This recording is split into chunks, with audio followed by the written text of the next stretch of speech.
A USPS whistleblower in Pennsylvania taking back his ballot fraud allegations. The House Oversight Committee tweeting today that Hopkins has, quote, completely recanted his allegations of a supervisor tampering with mail-in ballots after being questioned by investigators, according to the Inspector General. NBC News correspondent Leanne Caldwell joining me now. Leanne, these claims in Pennsylvania were a big part of President Trump's voter fraud lawsuits. What else did investigators learn here? Hey, Allison. So what happened with this one person who was alleging that the U.S. Postal Service was backdating ballots so that they would count in the Pennsylvania election? He sent back he signed an affidavit, a sworn affidavit, and then he reneged on that, saying that that was not the case. He removed his signature. And so that was central to his claims. The House Oversight Committee was looking into it, and they put out a tweet thread, essentially, saying that this is no longer an issue. But the organization who is really pushing these as well is this conservative organization called Project Veritas, who does these undercover sting operations, posing as journalists often. They are now offering monetary rewards for people who come forward with any sort of voter fraud allegations. And so they are deep into this case, and it looks like the president's team is also working closely with them, or at least following very closely what this organization is doing. Allison. Leanne, let's talk about what's going on with the Republicans. So far, just 4 of the 53 sitting Republican senators have publicly acknowledged Joe Biden's win. Democratic Senator Chris Coons weighed in on that. Here he is.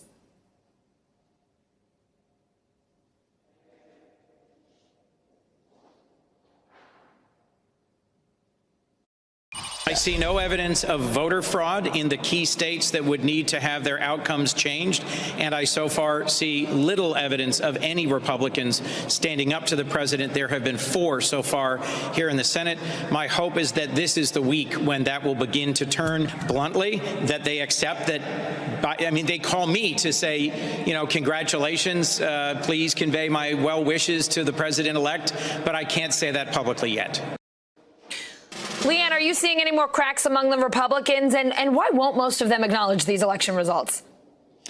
So, Allison, a Republican source told me today that he sees these Republican senators in 3 camps. The one camp who is fighting the hardest, saying that every vote needs to be overturned, or every rock needs to be overturned, and every vote needs to be counted. And those are the ones who are pushing and supporting the president the most. The middle camp is the one who's like, just let this process play out, let this end in the courts, a neutral arbiter to go ahead and decide and remove it from the political process, and there will be a decision at the end. And then there's the other camp who is getting tired of this and who wants this to end, but they can't necessarily be overtly vocal about it. But listen to 2 senators, and they seem to be in that 3rd camp, the ones who are wanting to move on from this process. Take a listen.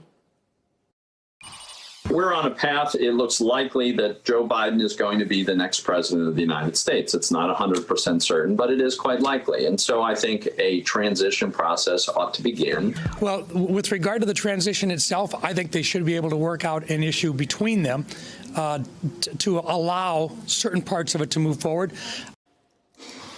So, but most of these Republican senators are standing with the president because most of the president's supporters are telling the Republican senators that they need to fight for the president, and they do not want to cross the president nor their constituents. Allison.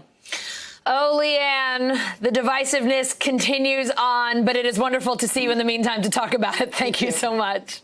Thank you. President-elect Biden has promised to undo President Trump's immigration policies, but that could be an uphill battle. 3 people involved in drafting Biden's immigration plan tell NBC News Justice correspondent Julia Ainsley that undoing President Trump's legacy will be hard-fought, and it may not happen all at once. Julia Ainsley joins me now. Julia, what is on Joe Biden's immigration to-do list come January? And let's talk about the roadblocks he's up against. Well, Allison, top of that list, like he told our Kristen Walker in the last presidential debate, is to start reuniting the migrant families that were separated under the Trump administration. Then he also wants to take a look at an estimated 20,000 immigrants that are waiting in terrible conditions in northern Mexico, waiting for a chance to come into the United States and claim asylum. He also wants to make DACA a permanent fix so that it's not up to the whims of each administration. And then he also wants to increase the number of refugees getting into the country. You know, Stephen Miller and the White House just announced they would make it 15,000 a year, and he wants to increase that to 125,000 a year. Julia, let's talk specifically about reuniting migrant families. This week, NBC News reported that now lawyers can't find the parents of 666 kids who were separated by the Trump administration before and during its zero-tolerance policy at the border. Biden said reunification will be a priority, as you've mentioned. How does he plan to get these kids back to their parents? Well, he wants to establish a task force. This is part of, the day one policy priorities, establish a task force and figure out how they can reunite these families. But they haven't publicly committed to bringing the parents back to the United States. Allison, many of these parents were already deported before they had a chance to reunite with their child. And so that is why we're talking about numbers over 600 of parents who not only haven't been reunited, but haven't even been able to be contacted by the lawyers doing this work. But a big difference we do know is that at least the government will start to shoulder part of this responsibility under a Biden administration, because currently this has all fallen onto groups like the ACLU and other nonprofits and law firms. So at least they might take that on. But at this point, we don't know if they will bring the parents to the United States in order to see their families. And that is what lawyers say is key in order to make those reunions a reality. Otherwise, you're making parents choose between being separated from their child or bringing them back to a condition they may see as unfit for their child. So, Julia, Joe Biden wants to reunite migrant families, add protections for dreamers, increase the number of refugees in America. Big picture, how long can it take for him to have a fully functional immigration plan and get all these things up and running? Well, what I'm told is it could take months. Now, he really doesn't have a lot of time. There's already court challenges making their way back up to the Supreme Court to try to strike down DACA. You've got this crisis happening in northern Mexico. He needs to decide how he's going to process and bring in those people. Will they be detained? So what I understand is they want to bring in people who can hit the ground running, because they know this is an uphill battle with a ticking clock. And so this will be something where they want to bring in people with a lot of experience into DHS, particularly with experience in immigration. All right, Julia Ainsley, always good to see you. Thank you. Thank you. On this Veterans Day, we honor the men and women who have served and sacrificed for our country. President Trump making his first appearance today since losing the election.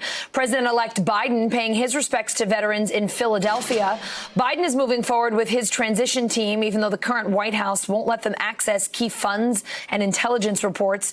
And over on the pandemic front, the U.S. reporting its 7th straight day of over 100,000 new coronavirus cases. Hospitalizations hitting new all-time highs. The CDC putting out new warnings about Thanksgiving. More on that coming up. But first, let's go to our reporters who are covering the Biden and Trump teams. NBC News correspondent Mike Memoli in Wilmington, Delaware, of course. NBC News correspondent Carol Lee in Washington, D.C. Carol, the president outside the White House visiting Arlington National Cemetery, where he laid a wreath at the tomb of the unknown soldier. What are you hearing inside the White House about the president conceding it and maybe starting this transition? Well, the main thing we're hearing, Allison, is that the president is not going to concede, at least not in the traditional way that you would expect and that we have seen over the decades. People, whether they're an incumbent or a candidate who've lost presidential elections, concede. We're told that the president, once he gets to a place where he's going to acknowledge that President-elect Joe Biden will be entering the White House in January, that he would say something along the lines of he doesn't agree with the results, he accepts them, but we'll actually really never know how valid they are. So leaving in doubt and in question potentially the actual results, even if he admits that he's not going to contest them at the time. And we're also told that in terms of the timing on that this could go on for some time. So aides had initially hoped that he would get to that place perhaps as early as this weekend, and that was a hope.